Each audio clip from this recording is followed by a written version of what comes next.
All right, little brother. Just one more podcast. Can't mess this up. I've got family now. I left this life. Dad and his podcast where he would beat us. That's why I went to the military. You didn't understand me, but I had to get out. Give me a moment's peace and take out the trash. We pay taxes for people to come and take the garbage. Hey, listen, Greenie, no more sneaking rides to the junkyard. Yeah, man, take a taxi when you want to go to the junkyard. Hello and welcome to Hot Trash Unlimited, the show where me, Joe, And me, Caleb. go to the movies in search of movies that could be hot trash. Caleb, what did we go to the movies in search of this week? Dagnabbit, I thought of a better way to end our cold open. What? I was like, why are we recording in an ambulance? Just, okay, cut that, move that over. There. No, that's going to be my cue for the trailer. Oh. We saw ambulance. That's my brother, Will. I could use some help. My wife needs this surgery. This is real life. How's that right? You put your life down on the line for this country? You leave your family, your home? How much do you need? 231. How about more? 32 million. I need an extra man. I came to you for a loan. Look, have I ever gotten you anything that I couldn't get you out of? The newest Michael Bay movie. First theatrical one in a while, because his last one was Six He's Underground. been on a hiatus as of late.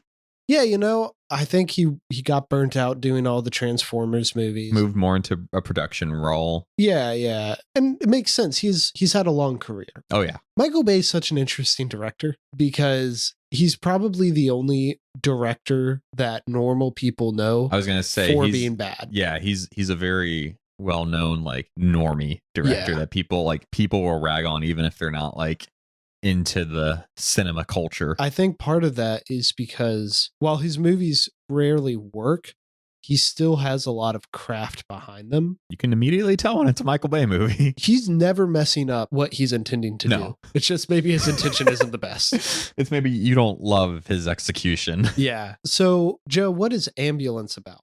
ambuLAnce. You gotta say Lance. Lance. Or you have to say ambuLAnce, whichever you prefer. Los Angeles. Los Angeles.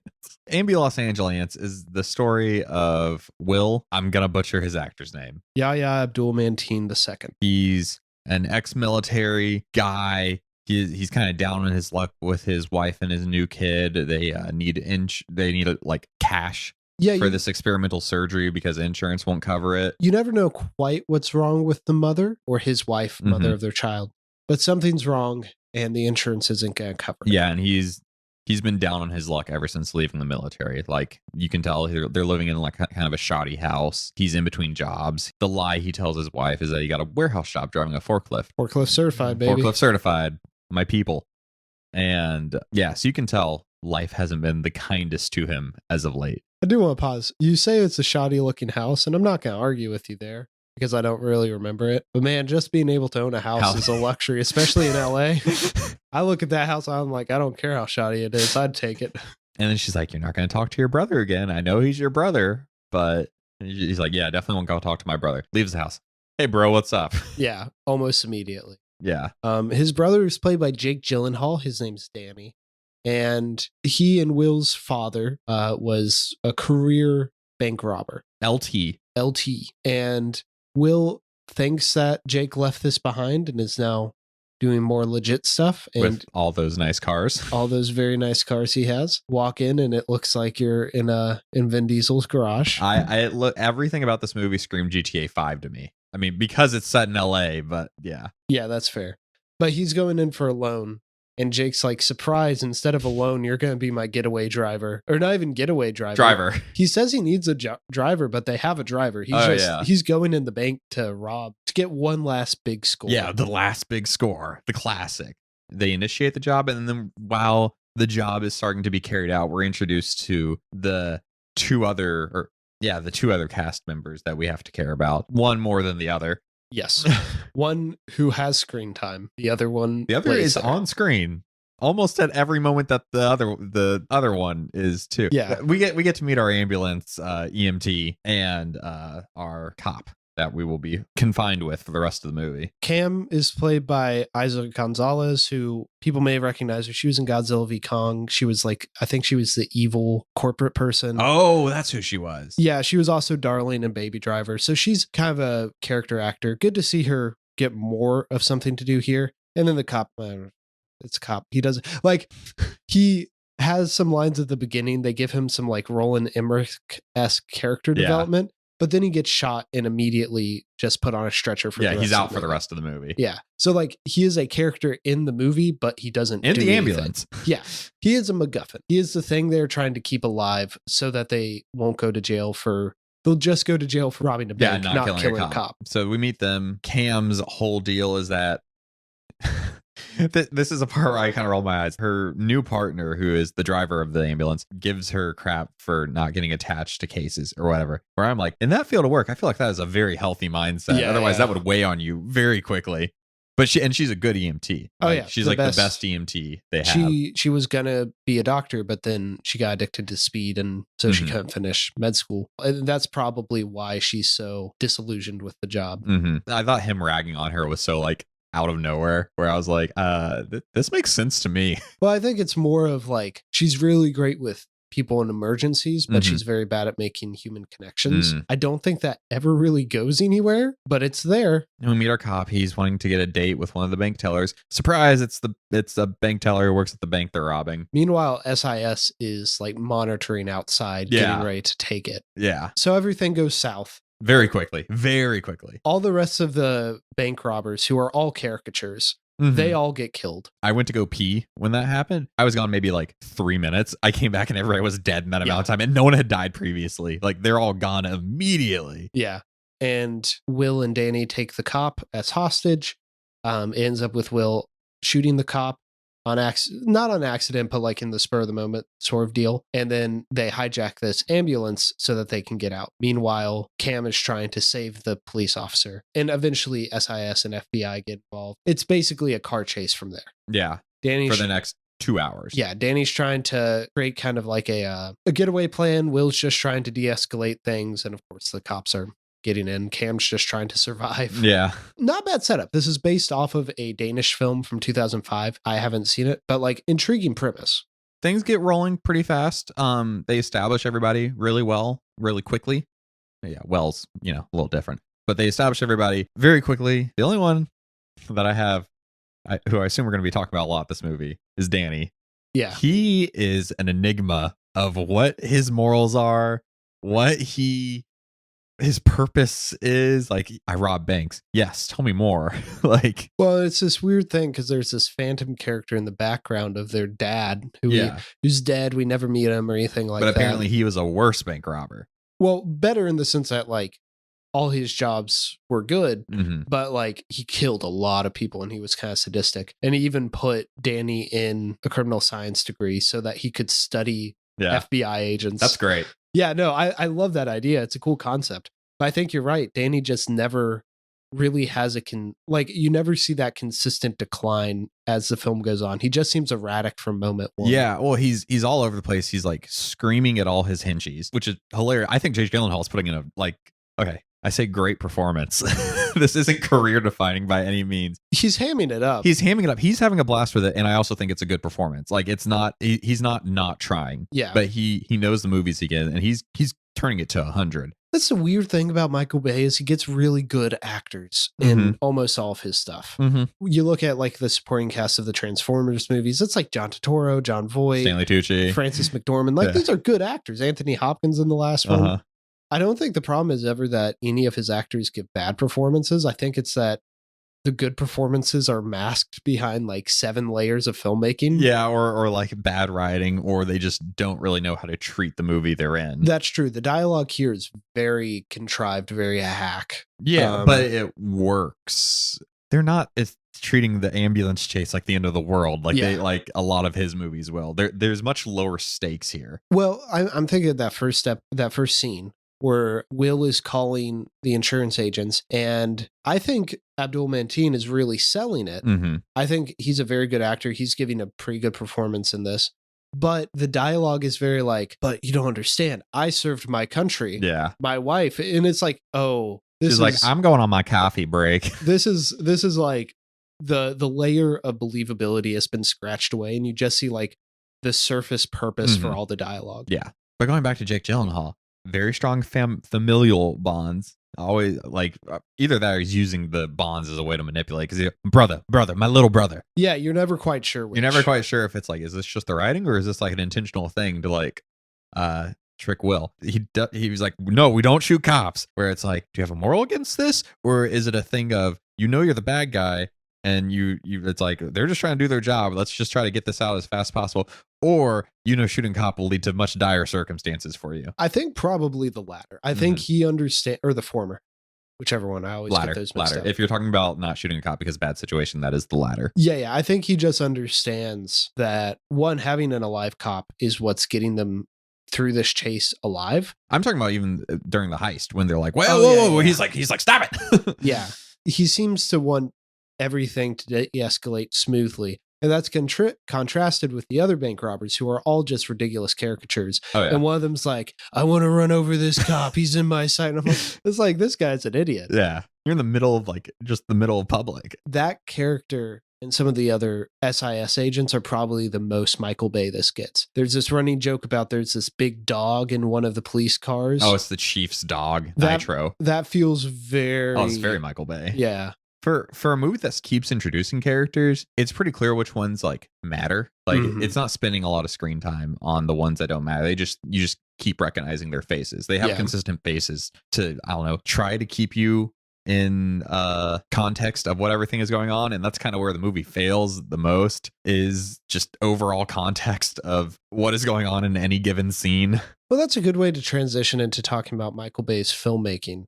It's very kinetic, very energetic, but he does not care about continuity within the editing. He will show you the same thing multiple times. He will skip key moments. There's a scene which I love this scene. It does not work, but it's Will and Danny arguing at the beginning of the movie and the camera's just constantly spinning around them, but they're also turning around, so they're never facing each other. But like, because the shots never last more than like 5 seconds, and most of them last like a total of 2 seconds, it keeps this energy up. So when the ambulance is going fast and they're in the middle of a chase, it is effective. But then whenever they slow down, either one, he has to create tension, which he's bad at doing because he doesn't understand how to make a shot last, or two, you're then just left to wonder, wait, what just happened? Yeah. There's a lot of moments during the bank heist initially, which I keep going back to the bank heist. I think it's not the best part of the movie. It's the most fun I had in the movie because it's the most where it's not so confined and cramped. It's big and open, and he's doing all these huge sweeping shots, moving, and they're really fast sweeping shots too.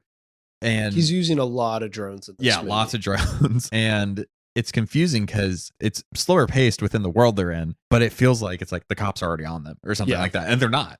Like they're still getting away with it at this point. This is a kind of perfect encapsulation of Michael Bay's filmmaking, where some of it is like, this is the perfect scenario for what you're doing. But then you look at the whole and you realize, oh, wait, you can't sustain a film with this type of editing, with this type of camera work. Any individual shot is not bad. No. It's all very crisp. He shoots with how he's going to edit in mind. It's very interesting. It's just that his vision of what a film should be doesn't totally work. And I kind of hate to say that because like I want filmmakers who are pushing what an American film could be. He has an auteur style. I'm thinking about him and another filmmaker who we saw like just heavily pushing their style on the podcast. Him and Shyamalan. They're not being lazy with their directing. They're both trying something and like, damned if it works or not. They're going for it. Yeah, which is admirable. I think that's why ultimately I was having a good enough time with ambuLAnce. There's definitely parts, especially whenever he's trying to build tension, that just doesn't work and you start to kind of zone out because it's also a long movie. But I feel like this is the most I've enjoyed a Michael Bay movie since I like Pain and Gain, but Pain and Gain is an incredibly obnoxious core movie. I had a good time with it. You get into the main set piece of the ambulance very quickly. And like you're in it the rest of the movie until the very end, which you're out for 10 minutes once they get to the hospital. Well, and then they have that brief stop off at that's true. A problem with that is there's only he kind of runs through all the things that he can do in the ambulance like pretty quickly to where it feels like we're just repeating ourselves at a certain point. And that's where I kind of started, all right, this movie's been going on like a while. But like for such a small space to work with, it was surprisingly effective. Yeah. Because we've seen this trailer for how many months now. It's one of those things where it's like, oh, I've seen the entire movie in the trailer. No, you haven't. He was. It's a fairly deceiving trailer in terms of like that's mostly the first like 30 minutes of the movie. I think you see up until the intro of the final big set piece because there's you do see the explosion. Yeah. Because there's a but point, that's pulled from the back half of the movie Yeah. where you don't really see much of the back half of the movie in the trailer. Because there's a point where the ambulance becomes unrecognizable from what it is in the trailer. Yeah. And you never see, like, I'm very impressed that they didn't show any of that. Yeah. A lot of Michael Bay-isms, but also like surprising me on how much some of them like worked. Because he has a lot of movies where like his characters act so unrealistically. Yeah. And I feel like everybody in this movie, Danny withheld just because like he is playing this like larger than life, like erratic bank robber. But like everybody's acting fairly grounded for the most part. A couple of the cops are like way too like, I'm just gonna go home to dinner after this. It's just another day. In that regard, it kind of reminds me of 13 Hours, which is an extremely boring movie. But like you're getting pretty good performances in it. Mm-hmm. You have Jim and Roy from The Office. I'm blanking on both of their names. John Krasinski and Roy. Yeah, they're both pretty solid in the movie. The problem is that movie goes on for years and it's all at night, so you can't really make out the action that well. I think that's another thing that helps this. It is set during the day. You talk about daytime horror. This is daytime Bay. Like I think that helps it a lot. Well, and it's for the most part looks like it's mostly shot in camera. Yeah. Which I feel like is helping it too, because they're not like figuring out what they're going to do after they've already shot it. And it is impressive while they are a little distracting, especially how they repeat. All of what he's doing with the drones is very impressively done. It's not totally working here, but some other filmmaker's going to take this, or maybe Michael Bay will take it and like refine it into something that can work better. I think he would be able to. I haven't seen like many of his, I never saw Six Underground, and I heard that was like a snooze fest. But I don't know, maybe this is him trying to like, well, I've kind of like these drones are giving me new ideas. Maybe I can like, and this was his first like test drive with them, where it's like, let's see what I can do with these things. I think part of it also is that he sees the Transformers movies as kids' movies. And here, and I guess in Six Underground, I don't know, he's probably trying, like he's like, oh, I can take this more seriously. Even though in product, they're all ridiculous. Yeah. Like you can't take any Michael Bay movie seriously. Yeah. And that's fine. No, not everything needs to be taken 100% seriously. Yeah. Yeah. Jake Gyllenhaal certainly didn't. I think the things here is I'm not gonna say that shouldn't, like Hallmark's a Bay style. I'm not saying those shouldn't be here. I do think you could tighten it up a little bit though. Yeah, I mean, there's trimming that could be done. And there's also just more establishing that could be done. I think a lot of the action you could have taken out to just like maybe get a little more of a grip on Will and Danny, but they kind of spend a lot of the movie getting that. Like their relationship is unfolding over the course of the movie, but it's just a little confusing. And I think it's just due to Danny, how just erratic of a character he is. He is all over the place. I wish there were a few more moments where they felt like brothers. There's a good scene where they each have an AirPod and they're listening to some music. And it's played off as a joke, but it's like, oh, this feels like a more lived in relationship for the rest than the rest of the movie. Where the rest of the movie, they're just talking about being brothers. They There's don't a lot of feel great like product placement in this movie.